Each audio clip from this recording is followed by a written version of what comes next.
चार धाम भारत की चार दिशाओं में स्थित चार पवित्र तीर्थस्थल हैं, जिनमें उत्तर में बद्रीनाथ, पश्चिम में द्वारका, दक्षिण में रामेश्वरम और पूर्व में जगन्नाथपुरी शामिल है। इन धामों की यात्रा हिंदू धर्म में बहुत महत्व रखती है, क्योंकि माना जाता है कि यह यात्रा करने वालों की सभी पापें धुल जाती हैं और इन्हें मोक्ष की प्राप्ति होती है। जगत गुरु शंकराचार्य ने इन धामों को स्थापित कर एक सूत्र में पिरोया था, जिनमें से एक है द्वारका। द्वारका भारत के गुजरात राज्य के देवभूमि द्वारका जिले में स्थित एक प्राचीन नगर और नगर पालिका है। द्वारका गोमती नदी और अरब सागर के किनारे ओखा मंडल प्रायद्वीप के पश्चिम तट पर बसा हुआ है। यह हिंदुओं के चार धाम में से एक है और सप्तपुरी भी है। यह श्री कृष्ण के प्राचीन राज्य द्वारका का स्थल है और गुजरात की सर्वप्रथम राजधानी माना जाता है। द्वारका एक अति महत्वपूर्ण हिंदू स्थल है। यह हिंदुओं के साथ सर्वाधिक पवित्र तीर्थों में से एक तथा चार धामों में से एक है। यह 7 पुरियों में से एक है। जिले का नाम द्वारका पुरी से रखा गया है। यह नगरी भारत के पश्चिम में समुद्र के किनारे पर बसी है। हिंदू धर्म ग्रंथों के अनुसार भगवान कृष्ण ने इसे बसाया था। यह कृष्ण की कर्मभूमि है। द्वारका भारत के सबसे 7 प्राचीन शहरों में से एक है।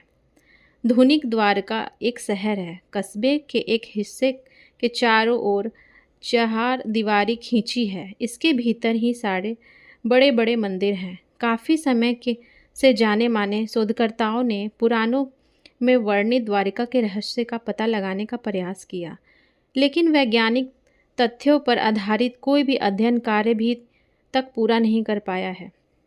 2005 में द्वारिका की रहस्यों से पर्दा उठाने के लिए अभियान शुरू किया गया था। इस अभियान में भारतीय नौसेना ने भी मदद की।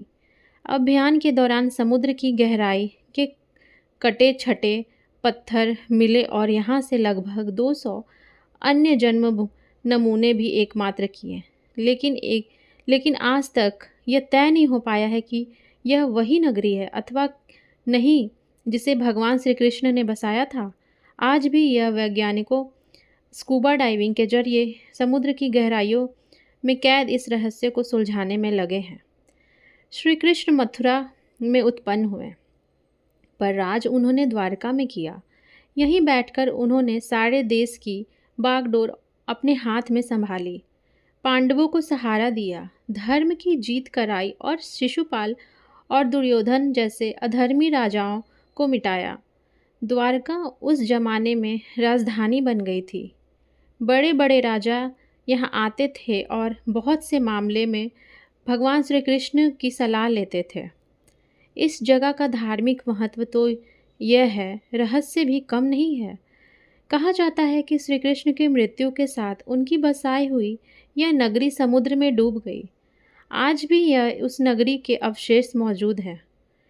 हिंदू के एक रिपोर्ट के मुताबिक 1963 में सबसे पहले द्वारका नगरी का section Deccan college, Pune department of archaeology और गुजरात सरकार ने मिलकर किया था। इस दौरान करीब 3000 साल पुराने बर्तन मिले थे। इसके तकरीबन 1 दशक बाद आर्कियोलॉजिकल सर्वे ऑफ इंडिया की ऑर्डर वाटर आर्कियोलॉजी विंग को समुद्र में कुछ तांबे के सिक्के और ग्रेनाइट स्ट्रक्चर भी मिले। द्वारका के दक्षिण में एक लंबा तालाब है। इसे गोमती तालाब कहते हैं।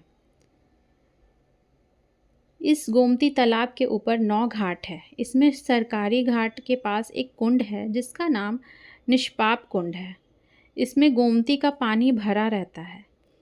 नीचे उतरने के लिए पक्की सीढ़ियां बनी हैं। यात्री सबसे पहले इस निष्पाप कुंड में नहाकर अपने को शुद्ध करते हैं। बहुत से लोग यहाँ अपने पुरखों के नाम पर पिंडदान भी करते हैं।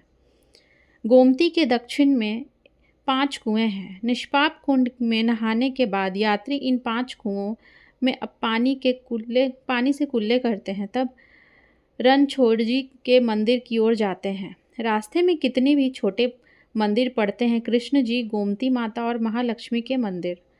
रणछोड़ जी का मंदिर द्वारका का सबसे बड़ा और सबसे बढ़िया मंदिर है। भगवान कृष्ण को उधर रणछोड़जी कहते हैं। सामने ही कृष्ण भगवान की 4 फुट ऊंची मूर्ति है। यह चांदी के सिंहासन पर विराजमान है। मूर्ति काले पत्थर की बनी है। हीरे मोती इसमें चमचमाते हैं। सोने की 11 मालाएं गले में पड़ी है। कीमती पीले वस्त्र पहने हुए हैं। भगवान के 4 हाथ हैं।